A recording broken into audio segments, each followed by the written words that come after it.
با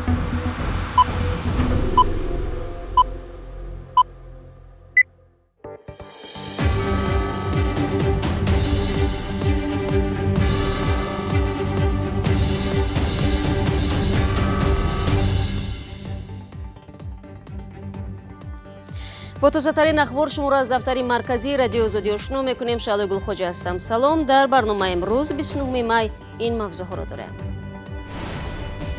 مقامات شهرداری موفق شدند که نرخ را در ماه رمضان تنظیم نمایند و تا حد پایین برند، اما از چه حسابی؟ با گوشت فروشان تاکید شده است که اگر در این ماه در ماه رمضان با کار حاضر نشوند، شرطنامه آنها دیگر تمدید نخواهد شد. талоқ бо кумаки шӯрои уламои исломӣ ягона ниҳоди содиркунандаи фатво дар тоҷикистон 28 зани тоҷикро ба ҷои шавҳаронашон талоқ дод. фатво гирифтам ки шавҳарам намехост талоқа додан. ҳозир шавҳар дорам. худо ба шукр зиндагии ман неаст. одам дар нигоҳи нав ҳунармандони ҷавон дар жанри ҳуҷҷатӣ намоишномаеро ба саҳна гузоштанд ки асоси воқеӣ дорад. با گذشت 10 روز از ошӯби خونین در زندان شهر وحدت برخی جزئیات از جریان تفتیشات معلوم شد. از جمله در نسبت نازیروни маҳбас که هنگام هجوم ناگهانی زندانیان به جای امن‌تری در داخل فرار کردند، پرونده آغاز گردیده است. 10 محبوس دیگر برای دست داشتن در عصیان بازپرسی می‌شوند. تحقیق حادثه را گروه مخصوص داستانی کلبر دوش دارد. تفصیلات را میرزانبی خالقزاد نقل می‌کند. مقامات تفتیشاتی دادستانی کل تاجیکستان در نسبت 6 ناظر محبس وحدت با نام کرپیش مشهور است پرونده باز کرده. نسبت خنک نظری آنها تفتیشات را ادامه داده ایستاده است و همچنین در نسبت 40 نفر از محبوسانی که در اشوب دست داشته‌اند همچنین پرونده ها باز شده و تفتیشات ادامه دارد. ولی به طور رسمی مقامات تفتیشاتی دادستانی کل تاجیکستان در رابطه به این خبر و اطلاع نداده است، اما طور مقامات نزدیک به تفتیشات میگویند در این حادثه 32 نفر کشته شده است، از جمله 3 کارمند ناظر محبس وحدت و همچنین 29 نفر از محبوسان به قتل رسانده شدند.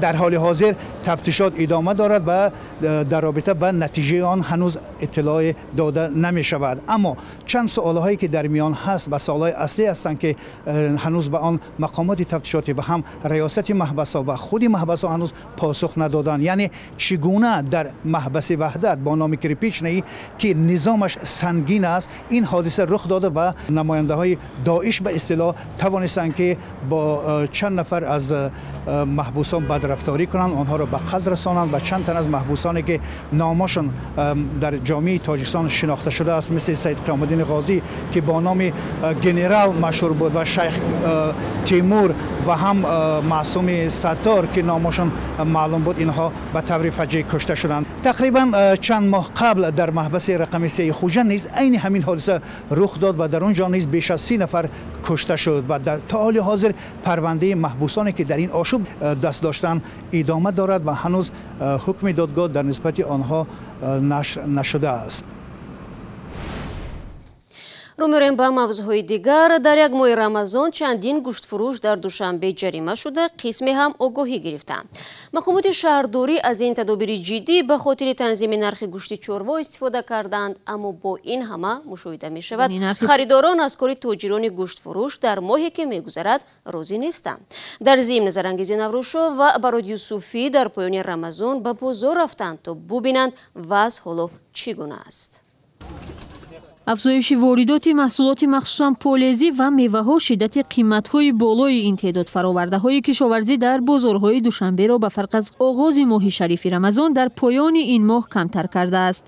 تاجران سبب تا اندازه پایین شدن نرخ پالزی‌ها و میوه را به فرارسی موسم جمع‌آوری این محصولات ربط می‌دهند. گلاس حصار 10 سم تا 8 سم 7 سم تا 11 سم بار داریم. اینا زردالو داریم 3 سم 3.5 سم. سیبچه داریم 3 سم، اینا هندلک آوردیم، هندلک 3 سم تا 5 سم. الکی این همه یک هندلک در بازار تا 25 30 سم بود، این امروز اومد اینا از 3 سم تا 5 سم حاضر. برای مثال ده این گلاس 3 سم 3.5 سم تا 10 سم، بیشتر 20 سم 25 سم بود. پامیدور 5 سم من مرحبا نه. پامیدور حصار علی اگر اینا مرحبا. این قیمت‌ها در یارمارکه مخصوص محصولات کشاورزی در بازار مهرگان دوشنبه است که از آغاز ماه شریف رمضان فعال شده است. این تدابیر به خاطر تنظیم نرخ محصولات در خود این بازار گفته می شود. در یارمارکه از اول ماه شریف رمضان به تصمیم گرفتیم که نرخ‌ها را معین کرده نظر به دیگر بازارها 20% ارزان‌تر با فروش محصولات نیاز اولیه را داخل کردیم. به نظر می رسد که جهت تنظیم نرخ گوشت چاروا و جلوگیری از بالاروی آن در ماه مبارک رمضان مسئولین بازارها از تدبیرهای جدی کار گرفتند. به قول مقامات شهرداری دوشنبه تنها در این ماه در پایتخت حدودی 20 گوشت فروش برای رعایت نکردن قاعده‌های تجارت و فریب مشتریان جریمه شده تعداد آگاهی گرفتند. گوشت گاو یکی از محصولات‌هایی است که امسال در آغاز ماه رمضان در بازارهای پایتخت به یک بارگی کمچین شد و نرخش هم بالا رفت. در بازار مهرگان پایتخت مسئولین بازار در مشورت با تاجران به خلاصه آمدند که اگر تاجران یا گوشت فروشان در این ماه بازار را با گوشت پرره تامین کنند مبلغ شرطنامه اجاره آنها پایین برده می شود و به آنها امتیاز پیشنهاد می شود از طرف بازار. همچنین به گوشت فروشان تاکید شده است که اگر در این ماه در ماه رمضان با کار حاضر نشوند شرطنامه آنها دیگر تمدید نخواهد شد. اما مشاهده می شود که این تدبیرها نیز جهت پوره نگهداری قیمت گوشت در بازارها چندان تاثیر نداشته است و تاجران که گوشت را با قیمت بالاتر از 40 سامانی برای 1 کیلو می خرند با استفاده از هر اصول نمی خواهند بر زیان فروشند. شو جای روغنش نکی بعد برابر زیاده. 40 سامانی. خیلی گوشت در درونی بسیار نمی‌دوختند. در روغن شد. دیگه نمی‌زیاد روغن. قیمت دیگر محصولات نیاز اولیه از جمله آرد و روغن، کارتوشکا و پیاز، شکر و تخم در قیاس با آغاز ماه شریف رمضان تقریباً به تغییر باقی مانده است، ولی ساکنان از آن نگرانند که در 1 یا 2 روز قبل از عید سعید فطر تاجران با استفاده از فرصت نرخ همه گونه محصولات شروع از میوه و پالزی‌ها تا شیرینی و آب‌های رنگه و شربت‌ها را بالا میبرند. شورای علمای مرکزی اسلامی یگانه نهادی صادرکننده فتوا در تاجیکستان از آغاز سال جاری به 28 زن توجیک خط طلاق داده است. این زنها سالهای طولانی با شوهران خود زندگی یکجای نداشته قانونی جدا شدند، ولی با سبب‌های گوناگون مرد از دادن طلاق اسلامی به همسرش خودداری کرده است. روحانیان توجیک میگویند به طلاق شرعی راهی زن برای زندگی نو و ازدواج دوباره بسته است. برای تغییر وضعیت شورای علما تشبث را به دست خود گرفت. در این باره مومن احمدی گزارش می‌دهد. پروینه با وجود آنکه 2 سال پیش رسما از شوهرش جدا شد، اما گرفتن طلاق اسلامی برایش دست نمیداد.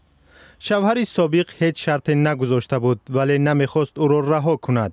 هرچند خودش عائله نو بنیاد کرد، پروینه از دوستانش آگاهی یافت که میتواند طریق شورای علمای کشور طلاق مسلمانی را از شوهر سابقش بگیرد.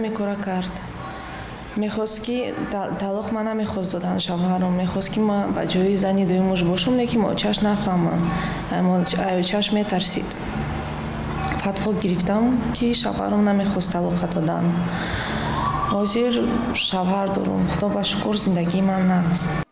در جامعه سنتی تاجیکستان نکاح مسلمانی نسبت به عقد رسمی برتریت دارد و معمولا قبل از ازدواج انجام داده می شود. طبق آمار امسال به هر 1000 ازدواج حدود 150 طلاق راست آمد. متناسباً شماره طلاق‌های مسلمانی نیز همین قدر و یا از آن بیشتر را تشکیل می‌کند. اگر رفت زن حامله باشد تا زمان تولد باید که در خانه شوهر باشد، یا رفت اگر باشد زن حامله نباشد اگر طلاق شود اگر باید که 3 بار عادت ماهانه یعنی بی‌نمازی، گلدامنی یا اینکه عادت ماهانه خود را ببیند، تا اون وقت باید این عیده خود را در خانه شوهر سپری کند. در شورای علما راجع به آنکه چی مقداری از شوهران بعد جدا شدن از همسرانشان به آنها طلاق مسلمانی نمیدهند معلومات دقیق ندارند. شورای علما در حال فتوای طلاق به زن را میدهد که همسرش بیش از 4 سال با او زندگی ندارد و عائله را تامین نمی کند. بعضی این مردها طلب میکنند که از همون مالی که در وقتی توی مصرف کلان کردن میخوان که بعضی اون مصرف رو بر اونها گردونده تیان و بعضی اونها علتهای دیگر رو میگیرن و خود رفته در خصوصا در مهاجرت مهنتی عائله نو بنیاد میکنن و اما همسر خود رو رها نمیکنن.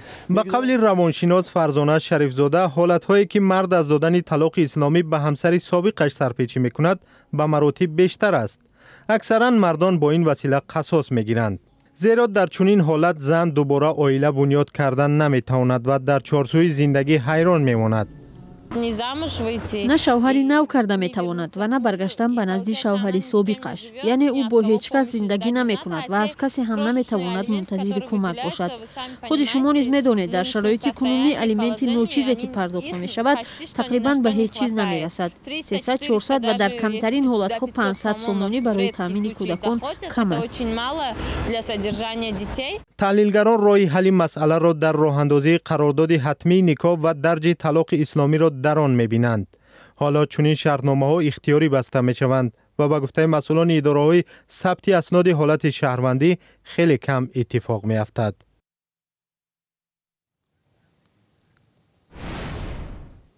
بینندگان عزیز، یادآور میشم که رقم مخصوصی ما در وایبر و واتساپ همانو در خدمت شما عزیزان است. اگر میخواهید خبر و عکس النوار شما در برنامه خبری رادیو آزادی نشر شود، پس با ما تماس بگیرید. شماره تلفنی ما +420 724 056 681 است. بار دیگر یادآور میشم که این رقم تنها برای قبول نوار و عکس و خبر هاست، نه صحبت تلفنی. تنها در حالتی که ما از شما مواد دریافت کردیم برای پیدا نمودن تفصیلات با شما تماس میگیریم. در دوشنبه هنرمندان جوانی تئاتر نگاهی نو نمایشنامه را به تماشابینان نشان دادند که بر اساس حادثه‌های واقعی به صحنه گذاشته شده است.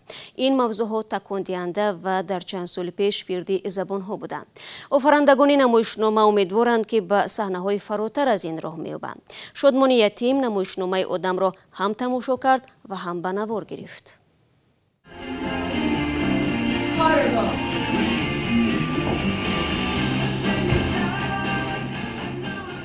دختر جوان که بیشتر روز خود را در صحبت‌های آنلاینی با دوستانش می‌گذراند، از زندگی افسرده شده دست به خودکشی می‌زند. خودکشی خود را با تلفن موبیلی به طور زنده ثبت می‌کند.